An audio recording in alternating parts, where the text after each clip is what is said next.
Have you ever invested in crypto? I have not. Okay, so I took the bait, and I know that this is not like a traditional investment. I understand that it's high risk, it's unproven, and some people think it's some sort of pyramid scheme. But I'm in, and I'm not at the bottom of the pyramid, so I'm feeling pretty good about it. And I've got a little... Take a drink. Oh, there it is. Take a shot.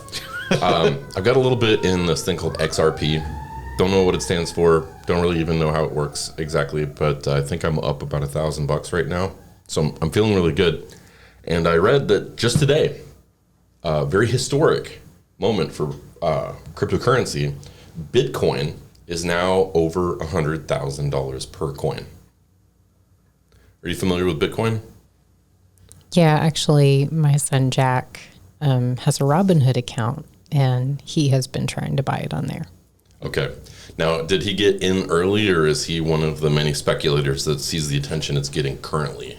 Yeah, I would say he sees it now. He didn't get in it that early.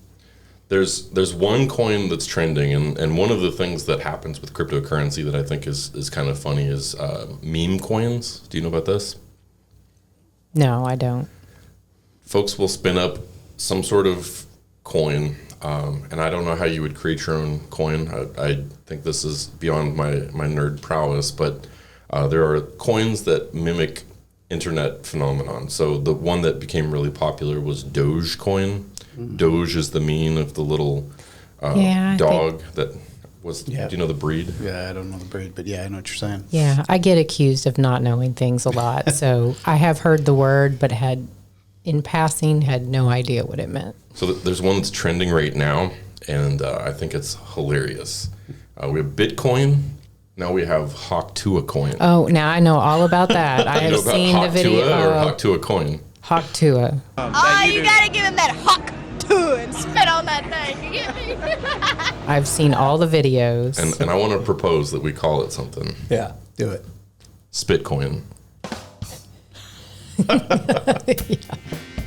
You are listening to The Soapbox. I'm Paul. And I'm Eric. This all started out with a list. What's that all about? So I've compiled a list over the years of things that just bother me, things that grind my gears. And I shared that list with you. And I thought, you know what? That would make interesting conversation. Sometimes I'm going to want to agree with you, and it's just going to be something we talk about. Other times, though, I'm going to want to steel man the opposite position because I think that's just interesting conversation. Yeah, and keep in mind, I'm always right, but Paul's just a really good debater. Hey. Okay, we have our third guest now. Yeah, we're getting professional here. We are. So, Robin Baskette, welcome to the podcast. Thanks for having me. Yeah. So we've tried to do potted bios before, but I think we're just going to get into the fun here because we brought you in because we had a quick conversation since we record in your office area here and found out we have similar pet peeves on the roadway. Yes, we're very judgy in the car. And Paul and I are in traffic and safety, so we see a lot of this. And you're in the perfect place to be judgy. This is the soapbox where we literally just say what grinds your gears. So this is a chance to have a little cathartic conversation among like-minded people, get it off your chest, and maybe give a little PSA for anybody that might be listening to not do the thing, whatever the thing is going to be. And especially impart this info on young drivers. Because I have a brand new driver, and you have younger drivers, and they are picking up bad habits from what they see, probably, I think. Yeah, I think so. You've got two children, both of driving age. Yeah, so I have a 20-year-old and an 18-year-old.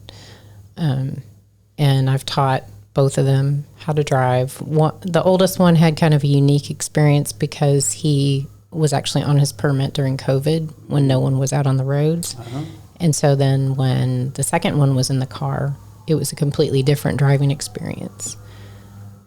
So because there was traffic everywhere. Yeah, traffic everywhere. And I feel like traffic picked up a lot more. And now, I don't know if you all noticed this about Lexington, but I feel like in the past couple years, traffic and congestion is just taking longer and longer to get places. Yeah. And you're either sitting or you're frustrated, at a light that seems like it's too long. Mm-hmm. And it's not as consistent. It's not as, the term they use in the business is reliable. Like you can drive into work on a Tuesday one day, and then a week, two later on the same Tuesday, it's different and Yeah, it's and bizarre. I think everybody thinks they understand the term reliable, but just to maybe underscore that a little more, if it takes a long time to go a certain route, but it's reliable, it can be planned for, Yep. right? So Yep. that reliability metric is all about knowing what your estimated travel time, barring any incidents on the roadway, may be. But without reliability, it's way more frustrating because I make the same drive every Wednesday. I go to church in Nicholasville, and Wednesday night I'll drive straight from work to church. And some days I get there at 6, sometimes it's 6:15, sometimes it's 5:45. It's the same time, it's the same route. And so that reliability, I think, is very frustrating because it's like, well, am I going to get to eat dinner tonight? Right.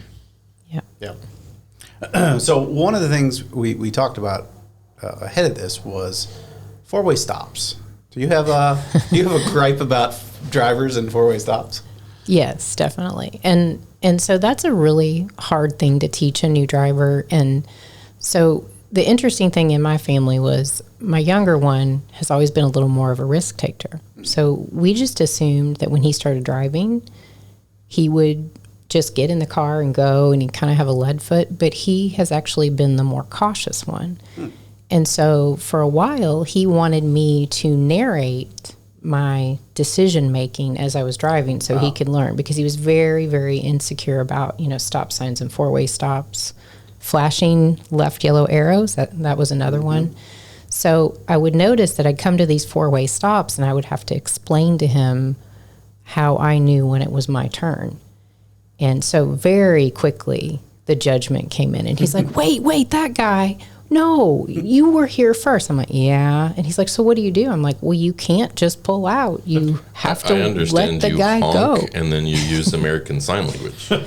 Right. Is that not how you handle that situation? And I Super effective. I did try to refrain, and they quickly learned that sometimes if mom was going to get mad, she was probably going to get mad in the car, at other people. But Can I tell a quick story that's completely not on topic and sort of inappropriate?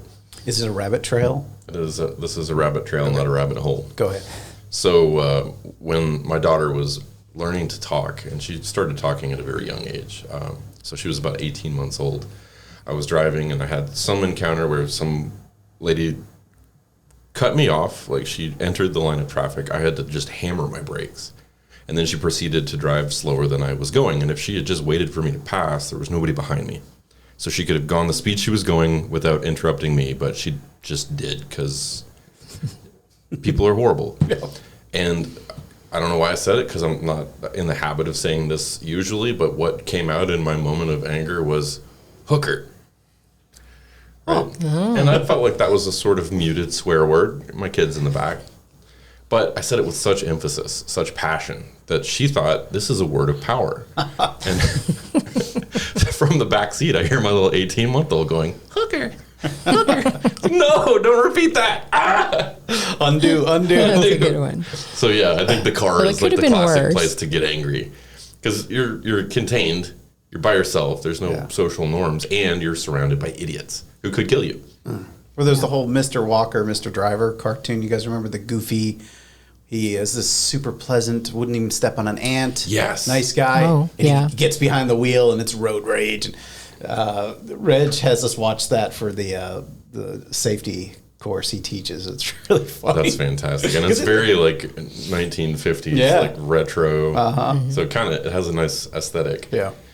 So so you're narrating the four-way stop, and he's getting agitated because people aren't following the rules that you prescribe. Right. And so can I name a location that is Yeah. one, and it is on our regular route. So if you know between Clays Mill and Southland Drive, you go down Southview, and it's the four-way stop that intersects with Pasadena. And I think And it's for those that don't know, that's a very highly trafficked area. yeah, it's a pretty high traffic area, and I think that the Pasadena route actually has 2 lanes coming in different directions on that side, where Southview just crosses it, and so you have 1 lane there. And so the confusion is if someone coming from Pasadena wants to turn versus go straight, you're really not watching 4 cars. It's really not a 4-way stop. Yeah. It's more like a 6-way stop. Okay. So he's like, if I might be here first, and someone on the right going down Pasadena is there at the same time as someone on the left Pasadena, well, if that person goes, they'll just both go. You know, nobody's really taking turns. And that just seemed to really irritate him. He's like, well, everyone should be taking turns. And I'm like, well, it's rush hour. Everyone's in a hurry to get home. Yeah, and everybody has the same mentality that the rules apply to you, but not to me. Yeah. Which I think is the root cause of a lot of these complaints today. And so, you know, the biggest advice that I've always given him is if you're in the car, don't be in a hurry. And you're a lot of times going to have to yield to people that are driving recklessly in a hurry. So if someone wants to go ahead and go through that stop, let them go. Don't get in a wreck. That actually was very close to something that Eric brought up in our conversation with Reg. Yep. You remember what you said on that? Yeah, that was the idea. Kids, when you get in the car, you know, if you're not going to make it there on time, you're already late. Just own it. Just calm down. That's a good way to think about it. As soon as you get in the car, that's effectively when you showed up to your destination. Whatever the GPS says, that's when you get there. Yep. Don't try to make up time. Don't try to. You screwed up. You know, you already screwed up. You done messed up, Aaron. You done messed up. So yeah. So don't make two mistakes. So I know that intersection well. I drive through there a lot. I know exactly what you mean about the different turning movements. And then, if someone's going to go straight through, someone else will think, well, I can go straight because they're blocking for me essentially, even if it's not their turn. And I'm trying to turn right, so I should go, but they don't realize it gets confusing. And I think there's even a worse version of this that you've mentioned before too, and that is a nice quiet intersection, not super busy. You pull up clearly after the car to the right of you, and you think right-hand rule is the way I've been taught, and they wave you on. No, go ahead. Oh, yeah. People who are too polite. Yeah, we've become judgy about them too. That one to me is almost worse than the aggressive driver, because the aggressive driver, you sort of like, it's an understandable mentality. Hey, I need to get somewhere. I'm going quickly. I'm being inconsiderate. But the one that wants to be hyper considerate to the point where they're breaking the rules and oblivious to the people they're being rude to behind them. Yeah. And that's what kills me, is that these rules exist, and if everybody follows the rules, then it's like a cog in a machine. Everything clicks through in proper time, in proper order, and it functions and it works. The moment you add the X factor of, I want a little bit of selfish dopamine by looking like some outstanding guy because I'm patient, I waved you on. Well, all you've done is make the person behind you mad. Yeah. And so I see this on Harrodsburg Road. You know, the person is well-meaning, but they're in the right lane, the lane next to them.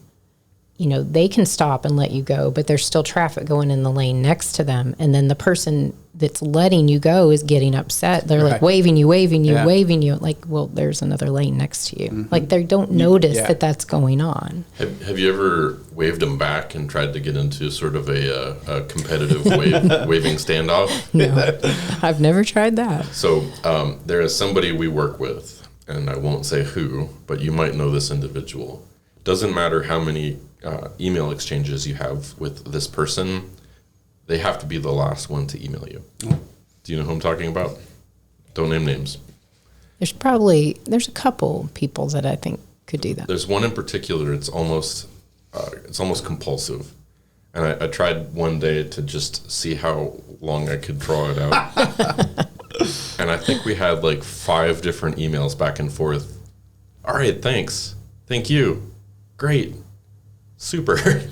Awesome. And I was like, what are we doing? Like, I was trying to point it out in sort of a comedic way. They never caught on. And so I think for the compulsive waiver, it might be just a fun social experiment. Just smile, point, and then kind of wave them and see how they respond.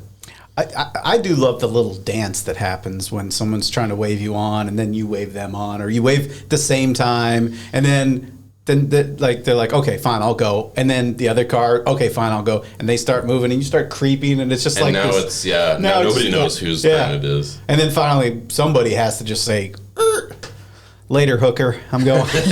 Later. There's one other strategy. Maybe that'll be the new word I use instead of the other word, which Yeah. I'm probably not allowed to say on. Yeah, we've got an After Dark episode we've been talking about, but for now we're going to keep it PG. Yeah, we can always edit. That's right. Say what you want. We'll beep it later. And if you don't, we're going to beep something to make it sound like you swore anyway. Yeah. Okay, fair enough. The other strategy I think works really well in this situation, and I have employed this because I live in Gardenside where there's a lot of four-way stops just getting home, and people love to wave. Oh, okay. I started this. Otherwise I'm going to get in trouble from my transportation friends. We no longer say four-way stop, by the way. It's actually all-way. They got rid of, if you'll notice, it no longer says four-way. Used to say four-way or three-way, depending on how many approaches there are. People kept stealing the three-way sign. Well, yeah, that and the I-69 sign. But no, I think what happened, they realized, why should we tell you how many approaches there are? Let's just, everybody stops. And then you can make fewer signs, or Well, yeah, then you have a plaque underneath it. I'm a METCD sign guy, so I nerd out on this stuff. But yeah, now you can have a plaque that says all-way. You can use that for three-ways or for four ways, and then you remove it if it only stops on one approach. Okay. Anyway. So I'll retell the story now with the far less concise. There is a always stop, which covers 4 stopping points. Wait, at so this it's particular four location. approaches, but all stop. Okay, all of them. Yeah. Four One might eventually abbreviate this to 4-way stop. Wow, we could actually. We could shorten this up. Yeah. Somebody call MUTCD. I ignore them. I pretend like I don't see them. I'll just stare straight ahead, and they'll wave, and I don't smile, and I don't make eye contact. I just wait. And they go. And I think we're going to start to see this maybe change slightly because the law, I think, is being challenged whether or not you can tint your windshield.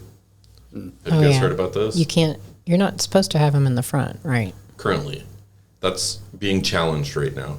And I don't fully disagree with it because my brother got diagnosed with lupus when he was 16, and he was told that he can't be in the sunlight because the photosensitivity of that condition can cause like lesions on the skin, and he had to have all sorts of protective gear, and it turned out it wasn't even lupus. He got a misdiagnosis. But for the folks that have to contend with that, they should probably have the option.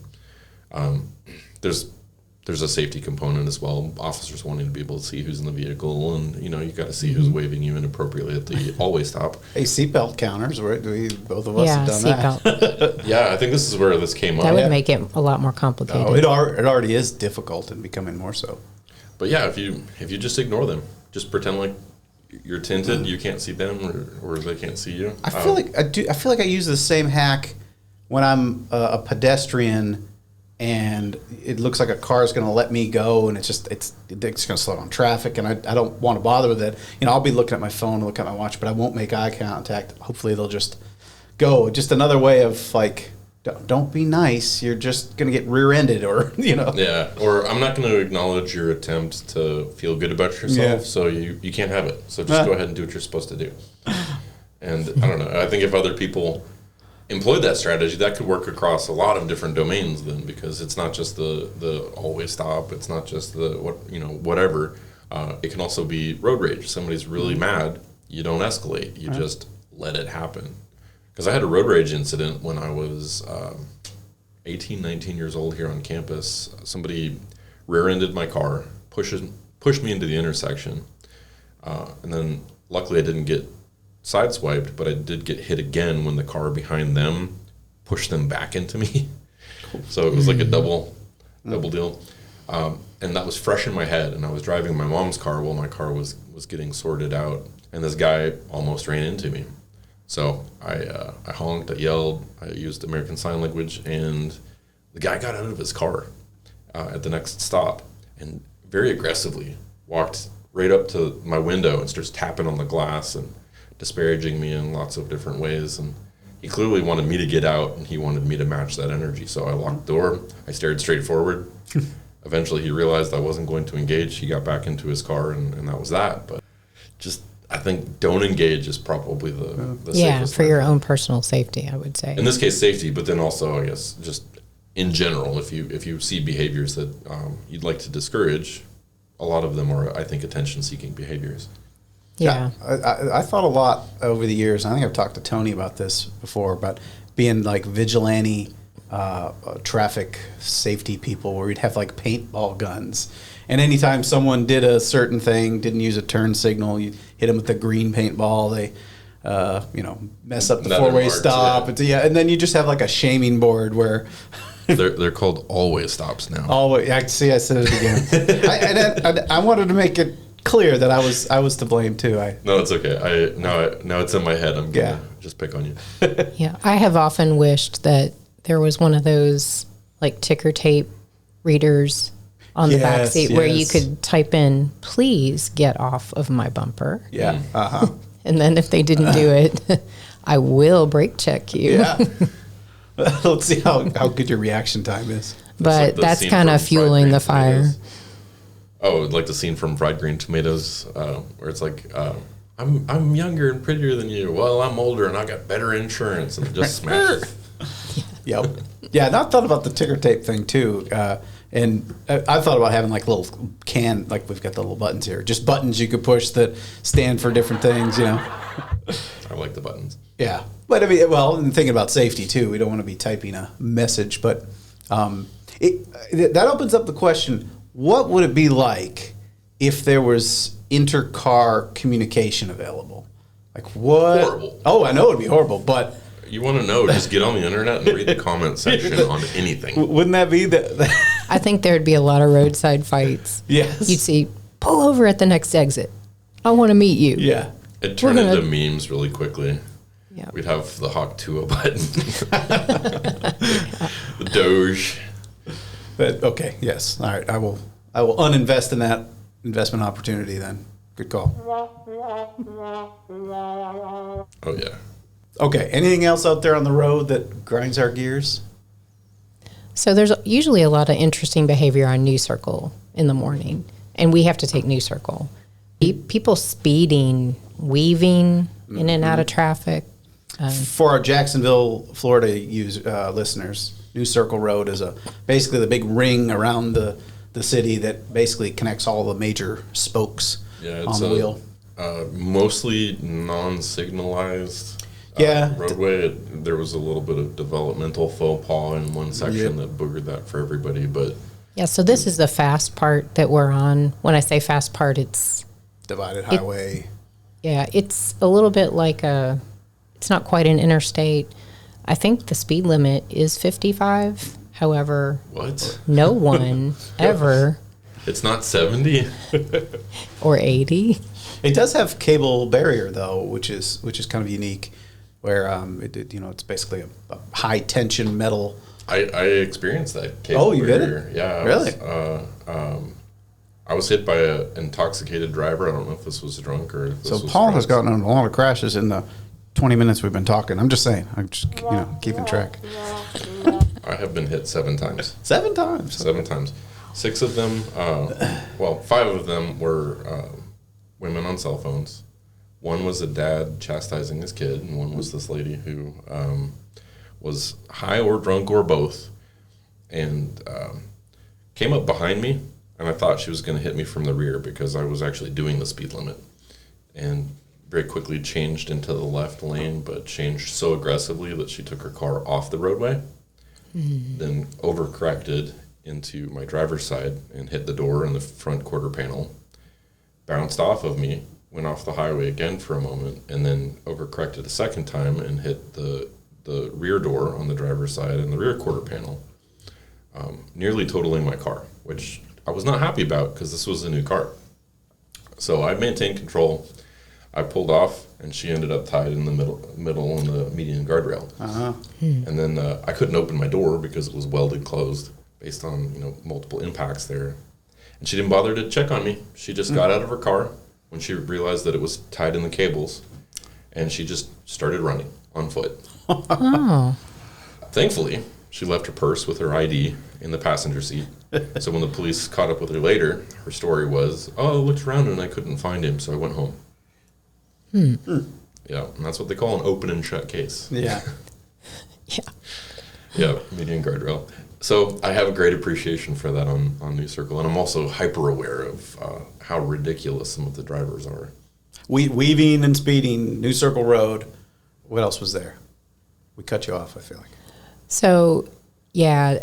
Well, and the issue with it now, the route we're taking, so we're coming from Harrodsburg Road and we're getting off on Georgetown Road. So there's a construction zone, where they're doing, I guess they're putting in a double diamond at Leestown Road down off the ramp. So the speed limit actually drops to 45. Well, no one goes 45. Right, yes. So here he is, like if I'm driving or if he's driving, he's like, well, what speed do I need to go? Because 45 is too slow because no one else is going 45 and we'll just be sitting here. And that time of morning there might be semi trucks. And it's actually a terrifying experience for me who's been driving a long time, but for a new driver, it causes a lot of stress. And so, we had to actually come up with alternate routes through town to get him. He's going out to BCTC. So we taught him a couple of different routes to get out there that were not New Circle. Because if it's raining, he's like, forget it. I'm not getting on New Circle in the dark, in the rain, in the morning. No way. That section of New Circle just is unpleasant, just with all the construction, and I get it. And yeah, you're right. Nobody wants to slow down in work zones. I mean, we know that. There's a great meme. It's got a picture of the construction on New Circle, and it says, be like New Circle Road. Never stop working on yourself. Yeah, that's a good one. One of the things I see, and I see it often on Nicholsville Road, which has a very unique traffic pattern where we have changeable lanes, right? So yeah, the X. The X is the both of my kids, when they were driving, they're like, "What is that? Is Have that they ever any?" driven it during the changeover? Yeah, one of them has, and they're like, "What do I do? What do I do?" I'm like, "Just you need to put your turn signal on now, and look, you just need to change lanes. Be calm. Slow down, stop if you can." Yeah. No, just stop and make everybody drive around you. And you made the mistake, and you're going to make everyone suffer. Because this is what I see. You see that one person that gets into the wrong lane, and they want to turn left, and there's a lane. Do you want to unpack that now? Yeah, Because this yes. is a point And there's we've oncoming discussed. traffic while they're sitting there waiting to turn. Yeah. So this is another selfish driver behavior that Eric's pointed out, and I'm just in the back going, "Amen, amen." Mm-hmm. So just to paint the picture of reversible lanes in Lexington, you basically have 4 or 5 lanes going north in the morning, and then a few of those lanes switch to south in the afternoon to accommodate rush hour. And they've got these weird. I know that there are other cities that have these, but not many. I've seen them once in the wild. I don't remember where. A red X and a green arrow Yeah. instead of a traditional traffic light. Yeah. And really they're just they're not traffic control, right? They're lane signifiers, assignment. Yeah. And so you could be driving at 3:59, and then you hit 4 o'clock, and one of those lanes, goes X. And there's not a flashing light or a warning or anything. It just bloop. Yeah. No, there's no time Yeah. to get over. So if you're stuck in that X, then there's you could potentially be in a situation where you want to turn left, but there are cars to the left of you that are in a left turning lane, and now you're basically stuck. And what you should do is just keep going straight.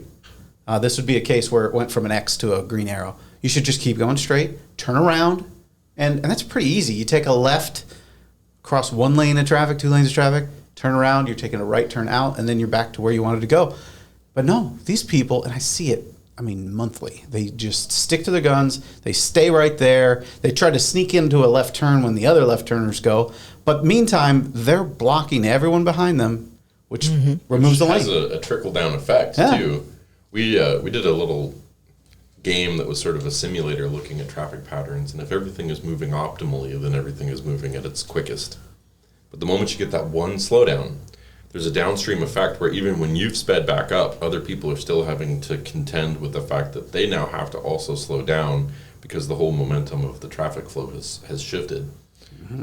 And I don't think people either, one, conceptualize that, or probably more likely to care, as long as they get their turn and they get their way. We see this also with the timing of lights, because there's some turns in town here that are covering a lot of roadway through the turn. I'm thinking Beaumont Center. Oh, Beaumont when you're Center's exiting bad, Beaumont Center is one. Anytime you're getting onto Nicholasville Road near the mall, especially, that's another. The turnoffs to New Circle Road at any point in town. And if you've got a large radius where that turn needs to occur, if traffic stops ahead of you, now you're trapped in the intersection. And I've often seen where people will get trapped in that intersection, and instead of just kind of waiting for things to clear, the cars behind will now kind of stack up beside the cars that Or are they'll try to supposed go turn, around them. trying to go around, and then they end up creating this weird sort of blockage that doesn't need to occur either. Yeah. Not blocking intersections is just a frustrating issue too, where you see folks just, again, they don't want to get stuck at the light, so they're going to just creep in, and They hope they can go, and consequently what ends up happening is that the next lane over, they might miss an entire light cycle while things clear. And now we've just created more congestion. Yep. So that was another kind of confusing thing that a new driver, the left-hand turn signal. So he'd ask me, Mom, can you narrate, tell me, how are you making the decision of when to turn? Because a lot of times with the left hand, the flashing yellow left hand, you do tend to get stuck in the middle of the intersection. And so a lot of times, if it's like on Clay's Mill at 5 o'clock, you decide, even though you have a flashing yellow signal, you're not going to pull out there because you know that the next cycle of the light is cross traffic. It turns green and you're going to get stuck there on red. And so he's like, well, what's the purpose of the flashing yellow? And I said, well, certain times of day, it's good to use. So, and then it gets into all kinds of questions, how do they time the lights? Are there certain times of day you wouldn't have the flashing yellow arrow and that type of stuff? That's a fairly new feature of traffic signals, the flashing yellow. And not all cities use it, but it's pretty prevalent in Lexington. But yeah, it's probably in the last 10 years. Yeah, it seems like it's pretty new. Yeah. They did a changeover, though, in Lexington, too, where a lot of intersections changed what the turn lane was. Yeah. So I think changing the turn lane sort of necessitated something to keep things flowing through.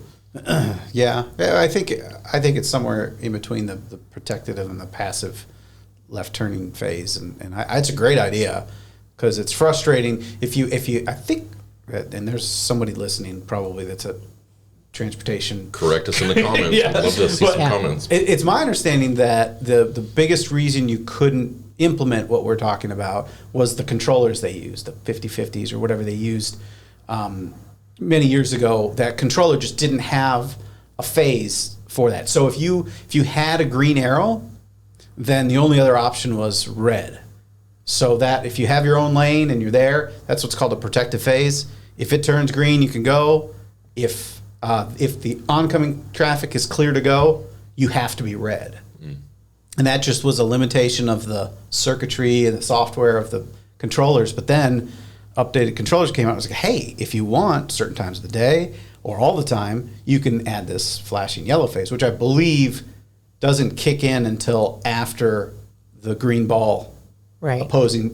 There's a few seconds delay to make sure they're going, so you see they're going, and then boom, you get this flashing, and it's... And it's good, but it does add a lot more operator error, right? A little complexity to the system. That reminds me of something I think maybe you told me about. Updated technology seems like it's a good thing, but the increased complexity is one consideration. There's one other thing that I thought was really interesting. When they switched to LED lights. Yeah. You want to talk about that? That's sure. Well, being from the north, like I thing about snow. Yep. Yeah, you had these incandescent lights we've been using for years, decades, and if it got snow caked on the light, it would just melt it because it was warm enough. You switch to LEDs. Now the snow stays. And you have no light. So what they've had to do now is make a light that's got a heating element that can kick on and melt the ice when it needs to, which is not power efficient. That's right. Or you're having to pay someone to go scrape it, or there's... So we sort of don't think about all the features of the current tech before we move to the next generation. Yeah. Really, I say that to say, bring back the headphone jack. What are we doing? Come on, you're right. Come on. Awesome. Well, hey, we're over the 30-minute mark. Do you have any final words of wisdom in the domain of Lexington driving, or especially new drivers? New drivers. I think they probably get a pretty good dose of city driving here, I would say. New Circle is a little bit more like interstate driving. You know, my two kids were very different in how they approach driving. The older one was ready to go. He's actually the one that I still am saying, you need to slow down. You need to slow down. For him, interstate driving's really easy. For the younger one, he likes to take it at a slower, more cautious pace.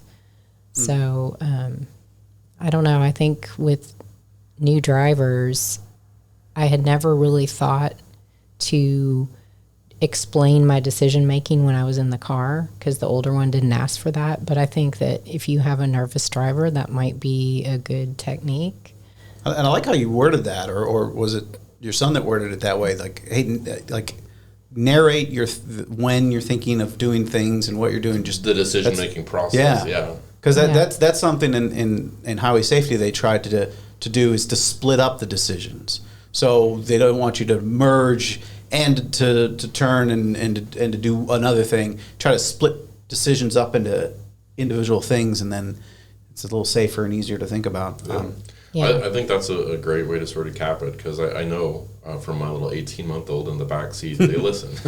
Yeah, they do. They listen. They watch and listen to everything you do. So that's a really good takeaway. And so, you know, the handle that's on the driver's side, yes, it doesn't make teaching someone how to drive any less terrifying, but you will find yourself grabbing that handle and they'll be like, Mom, it doesn't help. It helps me. This is my emotional support. It's like something that I'm holding on to so I won't. My car doesn't have those. Oh no. Our new car doesn't have, and it's the weirdest thing. You gotta crack the window and cradle the whole car then. All right, we do have a listener that has a daughter, and this listener, I know, he listens to every episode and gives us notes too. But his daughter, I'm not going to name his name because he knows who he is, lives outside of Lexington and doesn't like driving in Lexington and is not very good at it. So my advice to new drivers too would be get your kid driving in different scenarios, like country roads, interstates, downtown, Nicholsville roads. I mean, exposure, experience, all of that's good. Yeah. Yeah. So the first time I took my kids on any country road, they were very unsettled. And a lot of new drivers tend to want to hang to the right where the shoulder is. And on a country road, you've got that soft shoulder. And I warn them, like, you can't do that out in the country the way you can. Did you hear that, Vivian? In the Did city. you hear that, Vivian? That's Robin telling you. Well, My daughter does that. Rural, 2-lane, lots of curves. You add a little bit of moisture, maybe some darkness. You've got prime conditions for a very bad collision. Most dangerous roads in the country. Interstates are the safest, and people don't seem to get that. Yeah. Awesome. Well, we'll cut it here. Robin, thank you so much for being on our podcast. Thanks for having me. It was fun. Appreciate it. Nice work. Thanks for listening to The Soapbox. Eric, how can people find us? Well, conveniently, we put everything on our Linktree site. You can go to Linktree, search Soapbox Lex, and you'll find all of our socials there, plus ways to reach us, ways to engage, and some of our original content, so you can see some of the other stuff that we do.